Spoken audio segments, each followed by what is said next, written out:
Hola, somos el grupo 15, yo soy Ricardo Cardoso. Mi nombre es Juan Sebastián Conejo. Camilo Plata. Y yo soy Lisa Delgado. Bueno, este es el último video de los videos semanales que se han entregado a lo largo del curso. En este video vamos a hablar, decidimos hablar un poco del curso, de los temas que nos parecieron más relevantes durante el desempeño del mismo, y por último queremos hacer una pequeña reflexión acerca del trabajo que hemos hecho en base al cementerio que nos tocó para el proyecto final. Bueno, pues abordando lo que era el programa del curso, de lo que hablamos al principio del semestre, pues para mí mi impresión es que el curso habla de los principios de la arquitectura, pero no de los principios de la arquitectura como tal,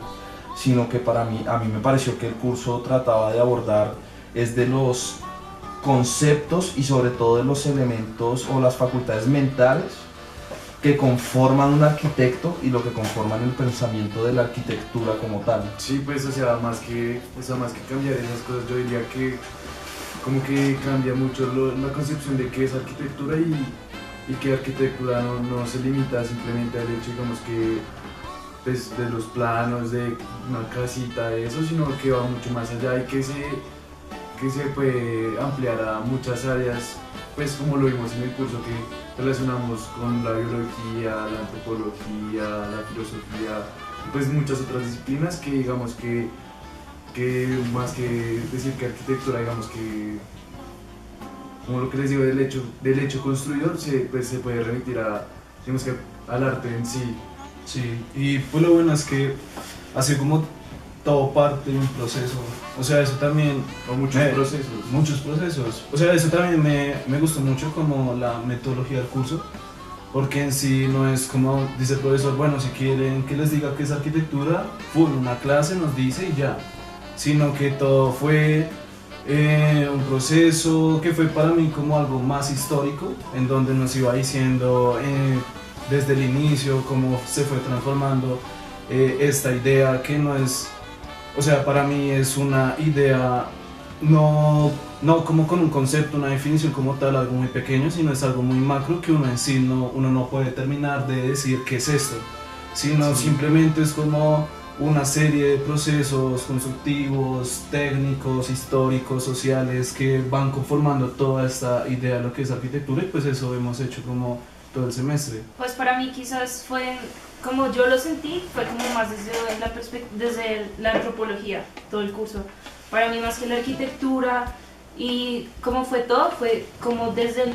el hombre se veía, pues partió todo, pues así lo sentí yo. Sí, es que pues muchas de las lecturas hacen referencia como a culturas, a tipos de grupos, a su conformación cosmogónica, entonces en parte sí, o sea, es mucho de antropología, mucho del hombre. Y no solo de antropología, sino más bien, o sea, que la arquitectura, como hablamos desde el principio, que era propio del hombre, y que es cuando uno se empieza a hablar de la separación, o sea, como no,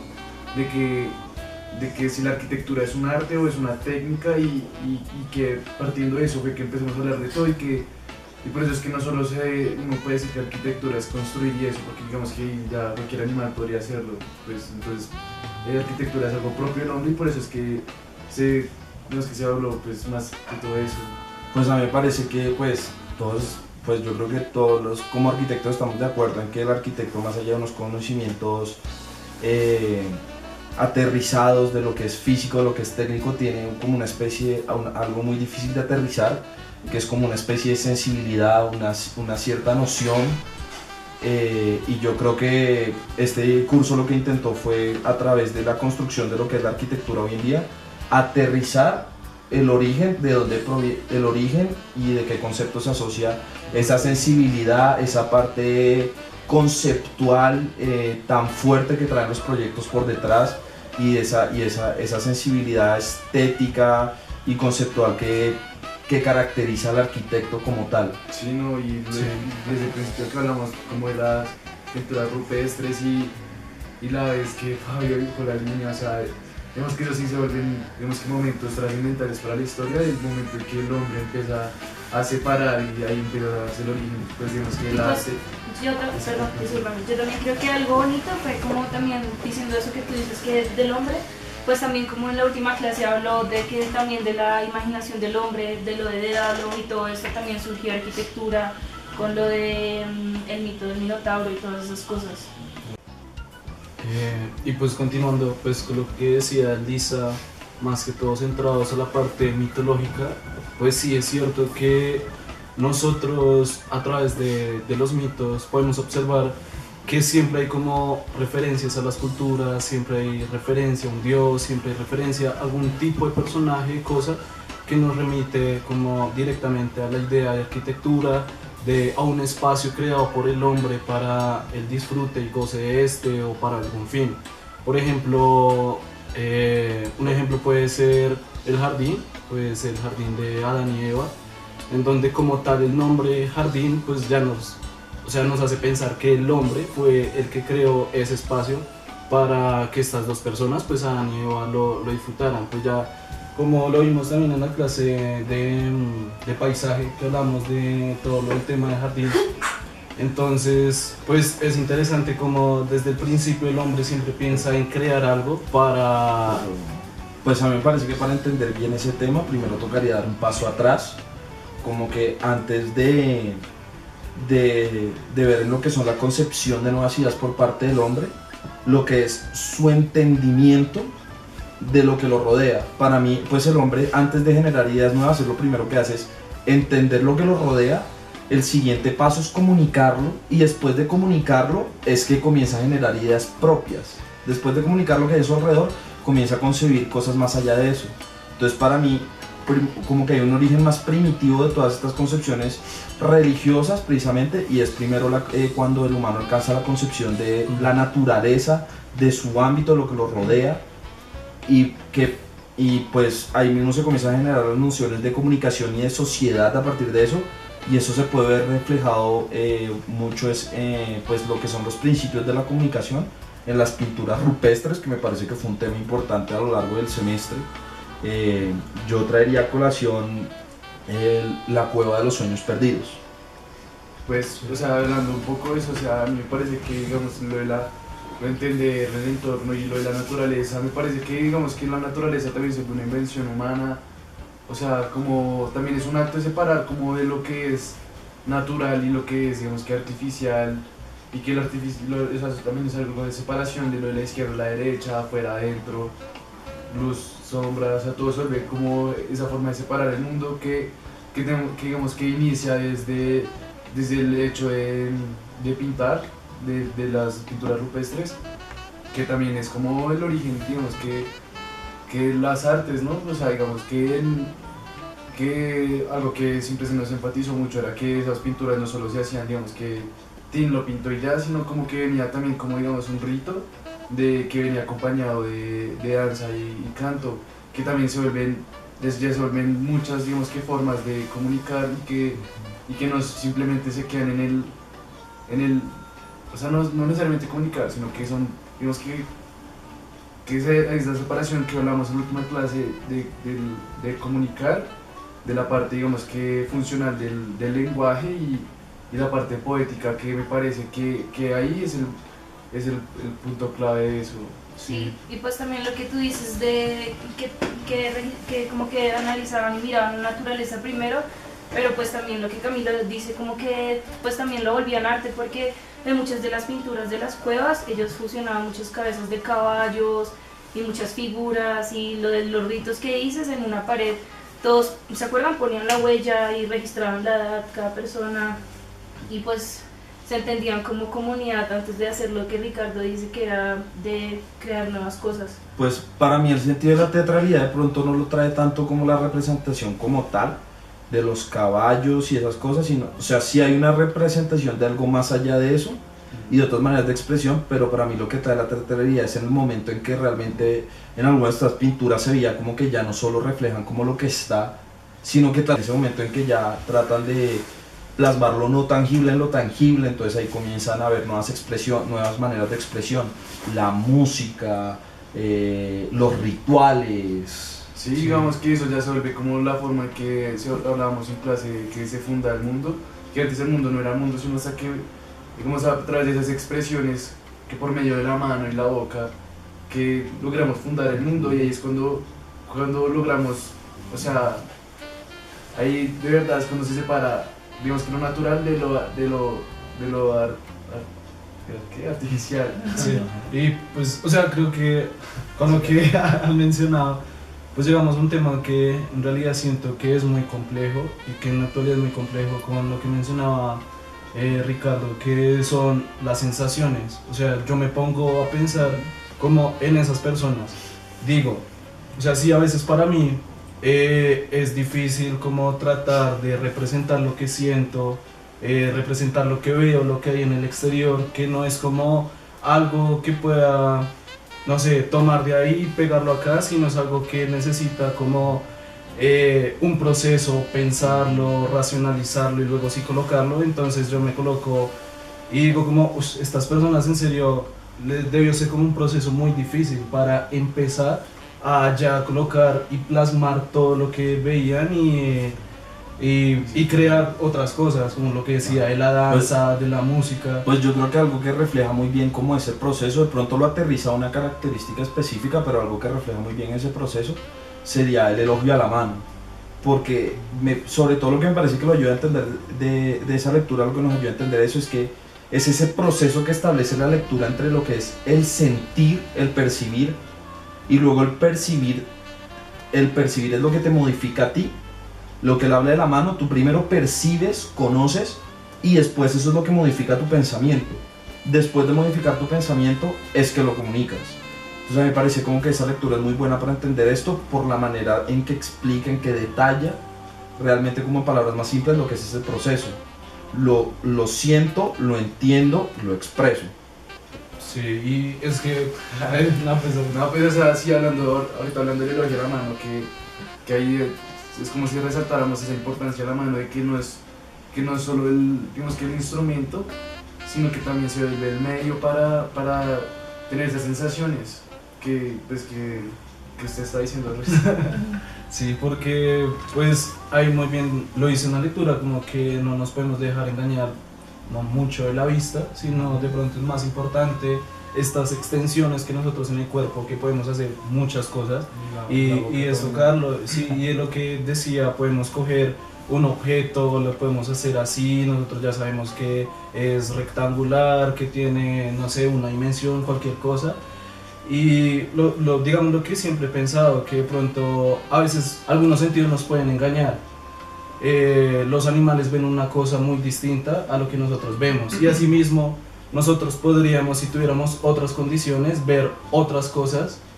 muy distintas a las que estamos viendo. No sé si... Sí, si y me pues van de a entender eso un que poco. dices, como pues quizás la diferencia entre los animales y nosotros es que nosotros pues tenemos la capacidad de abstraer nuestras sensaciones y lo que sentimos y volverlas pues al final del día arquitectura, arte, danza. Pues yo creo que eso, o sea, sí trae unos cambios, pero además creo que algo en lo que hablan mucho y que es muy importante es que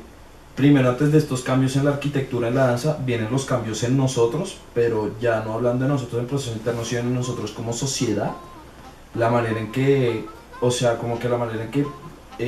la habilidad del hombre de abstraer le hace generar cosas nuevas y por ende se van generando sociedades nuevas en las que los roles van cambiando. Por eso a lo largo de la historia y las diferentes sociedades que vimos, cada sociedad es diferente y las mismas personas van adquiriendo roles diferentes. Pero pues a mí se me hace que eso sea, digamos, en la forma de cómo ellos interpretan el mundo, en la unión ¿se acuerdan de los cuatro de cielo, tierra, dioses mortales? Y que en cada cultura eso se manifiesta de forma diferente, pero lo que sí podemos decir que tienen en común es que todas lo hacen por medio o de la mano, de la boca, de los órganos exosomáticos que... Sí, también las figuras, pues como lo último que Las vimos que fue máscaras, o sea, Pero los el mandalas. círculo, mandalas, Pero- todo eso. Pero es que yo siento que los círculos, los mandalas, las máscaras, lo que buscan es expresar un cambio que hay en ellos en comportamiento, o sea, como que estos son consecuencias de un primer cambio que es en el comportamiento. Digamos, para eso me gustaría como hablar de lo que era la lectura de cuando se hablaban de las malocas, no tanto de esto como obra como tal, sino de cómo el comportamiento, el cambio en el comportamiento de las personas significaba un cambio en la arquitectura de las personas. Sí. Como que todo podemos ver, digamos, hablo precisamente de la maloca porque era una estructura que como tal lo que hacía era reflejar el funcionamiento de esa sociedad, como todo partía como la maloca es una composición que nace realmente desde lo que es el rol del hombre para ellos, el rol de la mujer para ellos, el rol de la unidad familiar y el rol de sus jerarquías e interacciones como tal. Exacto, pero es que es lo que les estoy diciendo de que ahí se vuelve la unión digamos que de esos cuatro y es como digamos que es la forma digamos que más pura del arte, por decirlo así, que ahí esa arquitectura también digamos que tiene ese significado que al igual que digamos que una máscara también puede llegar a tener, que va más allá del digamos que el hecho físico y se vuelve digamos que un espacio ritual, ¿se me entiende? Pues sí, pues de las últimas lecturas hablaba de que todas las ciudades, las de África, las de Australia, esas ciudades, todo lo que tenían en común, más allá de la arquitectura y todo, eran los rituales y los ritos que realizaban las personas dentro de la ciudad. Sí, pues digamos, yo apoyo mucho ahorita la idea de Ricardo, de lo que está hablando. Gracias. O sea, de nada. Pues yo creo que sí, para entender algo nos debemos remitir al grupo, porque si no entendemos al grupo no vamos a entender qué fue lo que hicieron, por qué lo hicieron y cómo lo hicieron. Entonces creo que de alguna manera lo podemos relacionar como ahorita nuestra discusión política que tuvimos, que Ricardo decía que digamos los procesos sociales, la política en Noruega es muy distinto para aplicarla acá en Colombia, porque en Colombia somos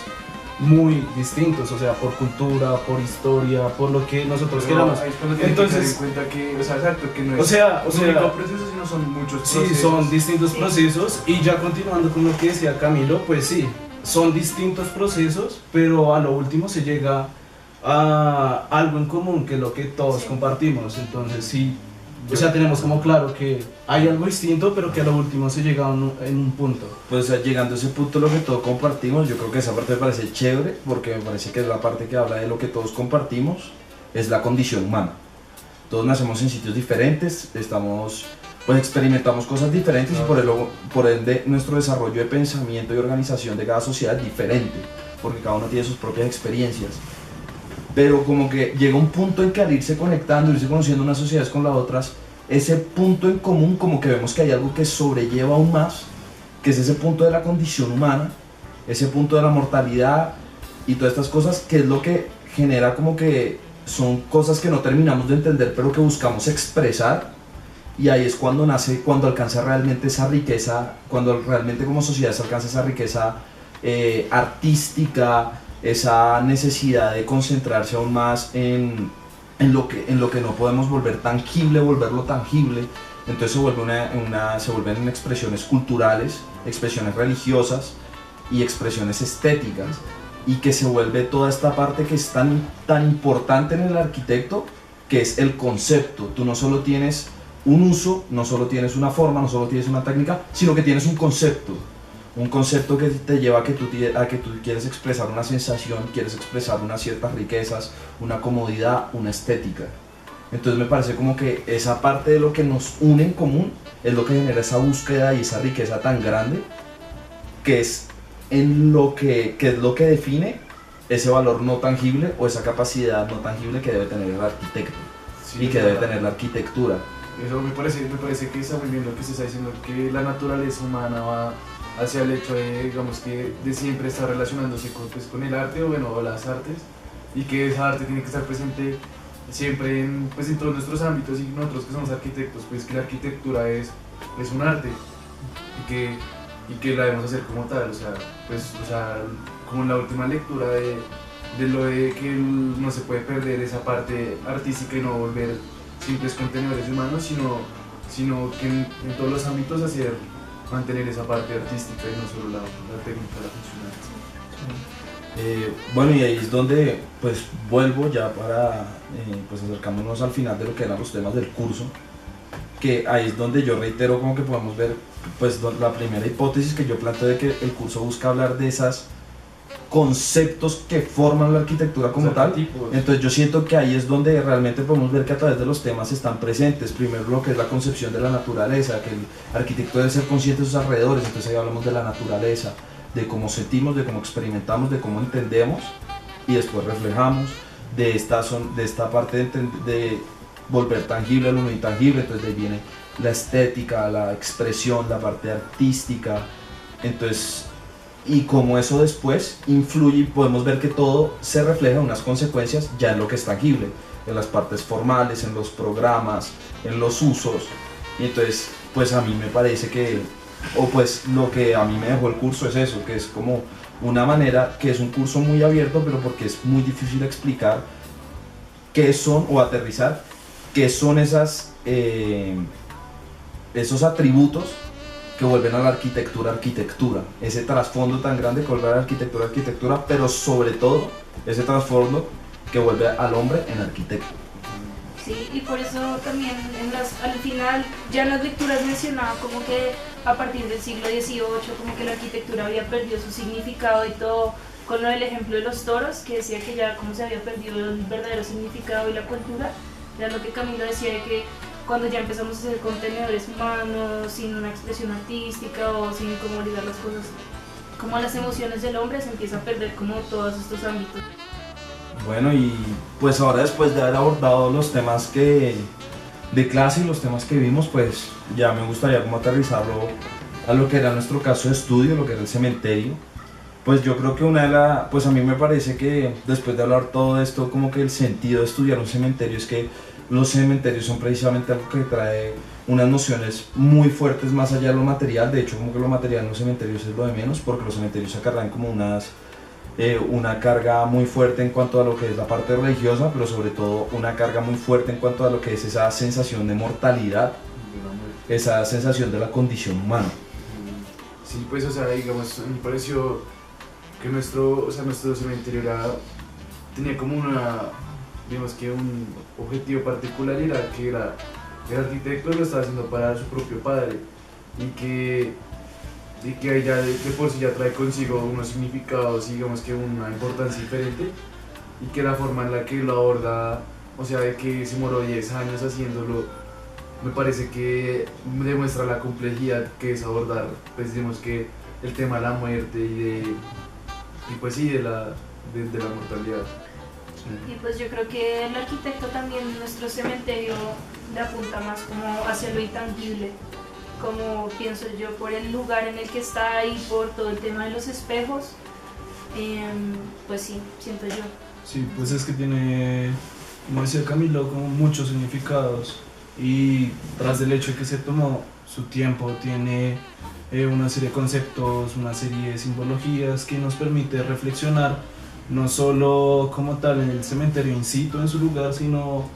reflexionar sobre todo el tema de la arquitectura, de todo el curso, que eso es lo que nos permite este cementerio, hablando de los dioses, de la mortalidad, de la vida, de la materialidad. Entonces como que con esto podemos lograr y hacer buenas cosas. Pues a mí me parece que sobre todo la riqueza de este cementerio sale de algo muy sencillo, que es ese pedido del papá de no me hagas una tumba convencional, que entonces ese pedido es lo que hace que ya la tumba no esté como definida por lo que son los modelos que vienen, sino que es lo que hace que toque empezar de ceros, y eso genera una reflexión muy fuerte de un concepto tan difícil como es la muerte. Y además lo que decía Camilo de la relación del padre y el hijo, que es una manera que aborda la muerte tanto como lo que representa de lo que deja material el padre, que se ve involucrado directamente, como el impacto que genera en la comunidad que deja atrás. Sí, pues a mí, o sea, yo leyendo mucho sobre Solano Benítez, o sea, me parece que el man, o sea, como que intenta a través de la arquitectura siempre mostrar que la arquitectura no se limita a hacer una casa, sino que la arquitectura por sí ya traiga consigo unas responsabilidades sociales y que vaya más allá de su hecho funcional, y la oportunidad de hacer, digamos, que la tumba de su propio padre, o sea, la desarrolló, me parece que a mí muy bien, porque llega a resolver el proyecto muy simple, pero a la vez muy complejo, o sea, que sean solo 4 vigas, o sea, no tiene mayor complejidad, pero cuando uno se pone a ver, digamos, que el simbolismo de 4 vigas, de la cuaternidad, de dioses, mortales, cielo y tierra. Yo ahí concuerdo contigo, como que es la parte material, lo que es tangible, es muy sencillo. Entonces como que realmente el valor de esto es que es precisamente que refleja todo eso, todo lo que viene detrás del proyecto, porque en este caso la parte conceptual, toda la parte del pensamiento que trae detrás el simbolismo es mucho más grande que la parte tangible como tal. Entonces no es tanto la elaboración técnica, la elaboración formal del proyecto, sino como toda esa parte conceptual, toda esa parte de las sensaciones que él busca generar, Exacto. esa parte de las cosas que intenta percibir, entender y expresar. Sí, o sea, a mí me parece que se enfocó mucho en que, o sea, de la sensación de estar afuera, de cambiar mucho el momento que uno entra, digamos que al cuadrado, o sea, que se preocupó mucho porque recibiera ciertas sensaciones, como cierto impacto en el que visita y me parece que lo hace muy acertadamente, cómo maneja, digamos, el entorno y cómo maneja, digamos, que los límites, y lo hace de una manera muy simple, que lo que o sea, son 4 vigas y tiene mucho significado desde detrás. Sí, es que Solano, supongo yo, que rompe con lo convencional, que es lo bueno como de este arquitecto. De pronto muchas personas al ver sus obras, pues para los que no saben, Solano utiliza como, por así decirlo, materiales baratos, porque sus materiales son ladrillo, concreto, madera, también pueden haber piezas de cerámica, o sea, como que trata de reutilizar. Pero en sí lo más importante era pues lo que ustedes decían, que él no se enfoca como mucho en lo formal, sino básicamente como que la base de todo está en esas ideas que él quiere transmitir. Pues al fin de cuentas es como lo más importante, transmitir algo, yo creo, y me pongo como en su lugar. Si yo soy un arquitecto y hago algo y se lo presento pues al público, y el público dice como que bueno, es bonito, pero ya, sería chévere que uno hiciera algo y diga como wow, este man tiene unas ideas, está volando, no sé. De hecho, me parece muy, muy interesante como la parte en que está tan concentrado en lo que es la parte perceptual, que incluso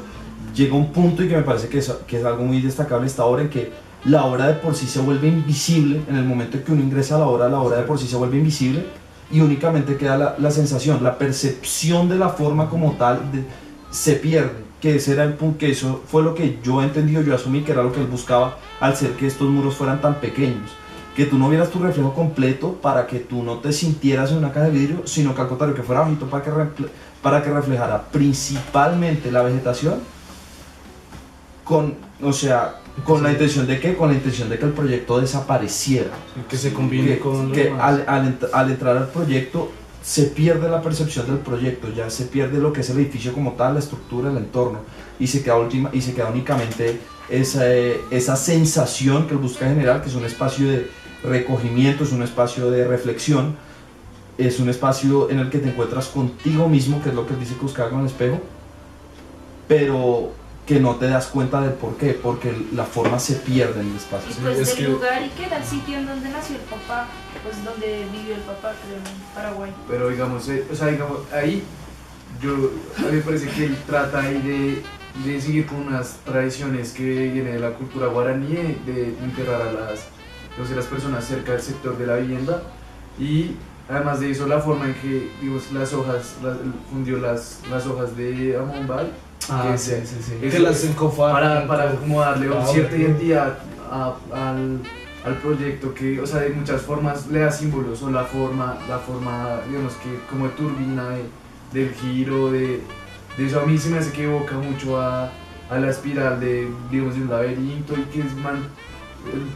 de una forma muy simple trata siempre de expresar al máximo, o el reflejo del espejo, de que el espejo tiene una condición muy, digamos, que muy loca de estar afuera pero adentro, estar allá pero acá, y que como que sea como también un punto de encuentro entre, pues, como esa, del reflejo y uno, Sí. y el muerto, que también debe estar como en otra dimensión, y no se remite, digamos, el tema de la muerte. Él dice que la vida no termina en el simbolismo de la muerte, que también usa, digamos, muchas influencias de Heidegger. Sí, pues es que con eso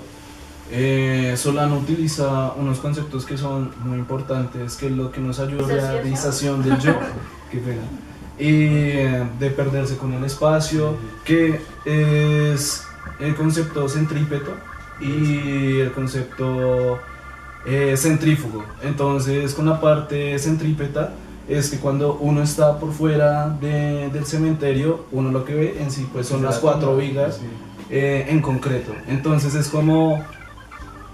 a nosotros nos da la idea de querer ir a ese punto, porque si uno ve una construcción en medio de la nada, en medio de la naturaleza, pues uno va allá donde está el cemento. Y cuando se cuando se está adentro del ahí sí ya pasa lo que nos decía Ricardo, como toda esta experiencia de perderse, de no sentirse dentro de una caja de vidrio, sino sentirse, de juntarse con todo, pues ahí hace lo de la parte centrífuga, porque uno está adentro y como que ¡pum! Lo manda por allá pensando en otras cosas. Entonces pues ya con esto concluiríamos lo que es los temas de clase, lo que fue nuestra experiencia aterrizando dichos temas de clase al cementerio, y muchas gracias.